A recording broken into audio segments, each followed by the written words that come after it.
Hey guys, welcome back to another video game review here on the Grey Goatin channel. I didn't plan on doing a lot of these, but this game I've been playing a lot lately. Played through the entire game recently, and I've been playing on stream a bit, and I plan to play it a bit more. We're going to be talking about Subnautica, the first game, not Below Zero. I have yet to play that, but I plan to do that in the future. So we're going to split this up into like 3 sections. Gameplay itself, story, and then I guess lore, I guess is the way to do it, and I guess 4, because mechanics. But I was going to throw those in the gameplay, but let's just split up one by one, go through it. Then I'll give you an overall rating of the game at the end. Alright, sound good? Sound good. Alright, we'll get. So starting off first, there's obviously going to be spoilers in this video if you haven't clicked off already and you don't want spoilers. I would suggest doing that now. Playing the game for yourself. It's on Steam. It might be on Epic. I don't know. I got it on Steam. If you have Xbox Game Pass Ultimate, you'll get it for free. You can get it for free, although you can't mod it, I think, if you get it through Xbox. Or if you have it on Xbox, you know. There's a lot of ways to play it. Anyways, there will be spoilers. I'm gonna give you one more second to quit out the video, and then I'm gonna get started. Alright, so, give you one more second. We're gonna get started. Gameplay. The game. Alright, I gave you time. Now it's time to talk about gameplay. Gameplay wise, the game is great. You spend the first bit of time just exploring your surroundings in the safe shallows and getting up basic tools like the sea glide, the scanner, and then you get the habitat builder, start building your own habitat somewhere. It's pretty great. The early game, the worst things you'll encounter hostility wise are probably stalkers, sand sharks, maybe bone sharks if you're risky early on and go out far enough, and of course the Reaper. But we'll get to the Reaper in the next little part of gameplay, because it gets bad when we get to the mid-section of the game. So gameplay wise, the game in the mid-section gets intimidating. So what I mean by that is you encounter things like the Reaper and Ghost Leviathan. You're moving out towards deeper ground. You got the Mark 1 or maybe Mark 2 for the sea moth. You can go deeper, 300, 500 feet. And you encounter these creatures when exploring lower areas, and eventually the Grand Reef, where you encounter the Ghosty Boy. You also encounter like the sea treaders and other things, find new materials, start to go down further, maybe make the prawn or the cyclops go further down, and make a lot of progress.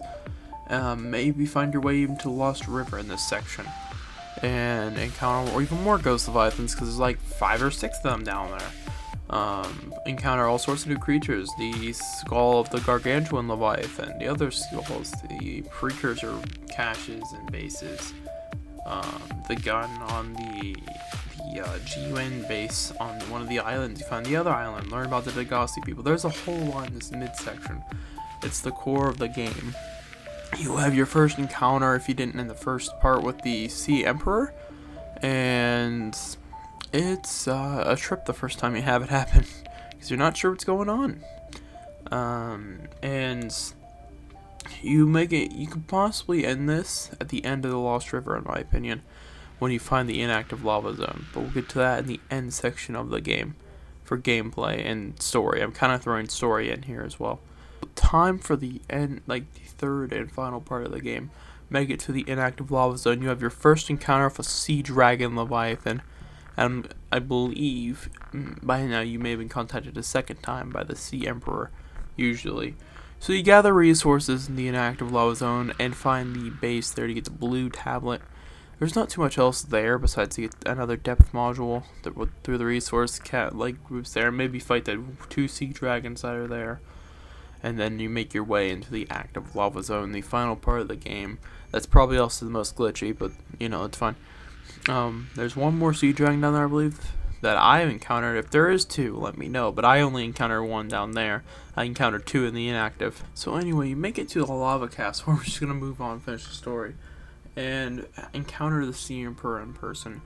The chamber is amazing, and you work to hatch her eggs with hatching enzymes and all that, and ultimately that's her dying wish, because she died shortly after you finish the game. After that, you build the Neptune rock if you haven't built it already. You can technically build it before this, but I don't believe you can use it until you're cured.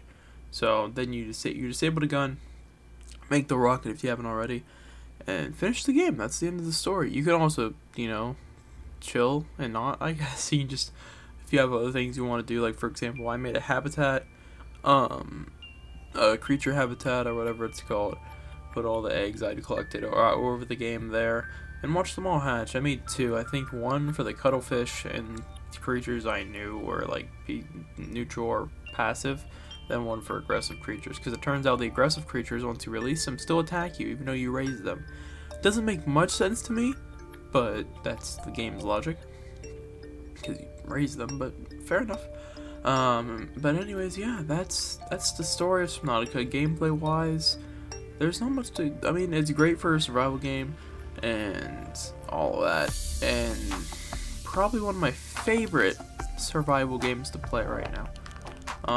It's great. Also, for you people that hate to have to constantly get food and water, there's freedom mode, which just has oxygen as health as the only factors. Takes away the food and water. So you don't have to worry about that if you want to just play the game a bit more peacefully.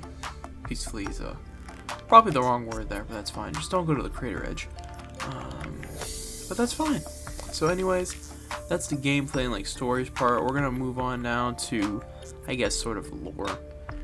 Because that's important in a survival game, at least in my opinion, and then we'll move on to the final section of the video. So the game is rich with lore and stuff. You get PDA signatures for anything you scan in the game.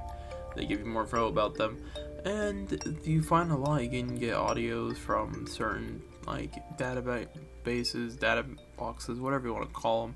That's how you get new blueprints. You scan fragments found around the map, and the scanner is going to be your friend in this game, because it's kind of honestly the most essential tool. You kind of need it to beat the game, or get anywhere in the game, past the first like 30 minutes of gameplay. So just letting you know that. But yeah, lore wise, I don't want to get too much into it because there's so much. I suggest you look at it yourself or play the game. And we're going to move on to the final section of this video, mechanics. Now I want to make this section still, even on combined story and gameplay, because I wanted to throw in the glitches that are still in the game that they never really fixed and certain things. But mechanical wise, like stuff that's meant to happen, it's really good at timing events and sort of pointing you towards the right direction, because you usually get life pod, there's a radio, you get life pod messages from people who landed as well, but unfortunately passed eventually. I gave you a spoiler warning already like 5 minutes ago. If you didn't want spoilers, why are you still here? But you get those, so you find those life pods. They're usually pointed in the direction of either new biomes or an area or like a direction you should go. And you get stuff from the Sunbeam event.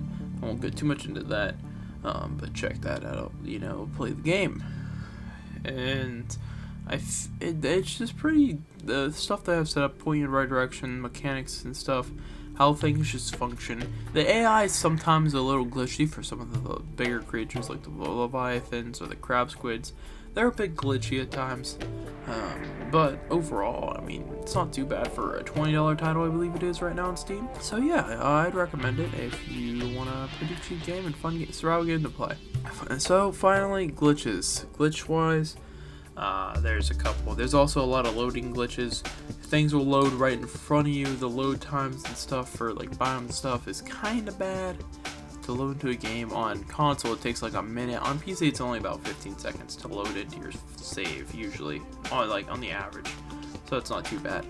Glitch-wise, there's a lot of times that people will get stuck in my base and treat it as water. I ran into the glitch once where water becomes land, basically, and it treats it as land. So you can't really do anything unless you relog, which kind of sucks, because if you hadn't saved recently, that's a lot of redoing shit. But yeah, overall, there's some glitches, but at the end of the day, it shouldn't hinder you. I mean, if you use mods, expect game-breaking stuff. I almost had something game-breaking that almost screwed me over, with mods. So, but yeah, for just the base game, there shouldn't be any game-breaking things. At least I didn't run into any. So, there's that. Overall, my final rating for the game is right now a 7.5 out of 10. There's obviously a lot of issues, but at the same time, for a $20 title, I think it's definitely worth a purchase. I have nothing about Below Zero, because I haven't played it, but I plan to play that. And you have seen some gameplay, but not too much, but in the background for my streams. But anyways, that's all I really got to say right now. If you want more game reviews about specific games, let me know in the comments. Or if you just want more, be sure to hit that like button. Drop a sub, because not everyone's subbed. You know, I got to do that once a video. Join the Discord. It's links in the description. and I'll catch you guys next time.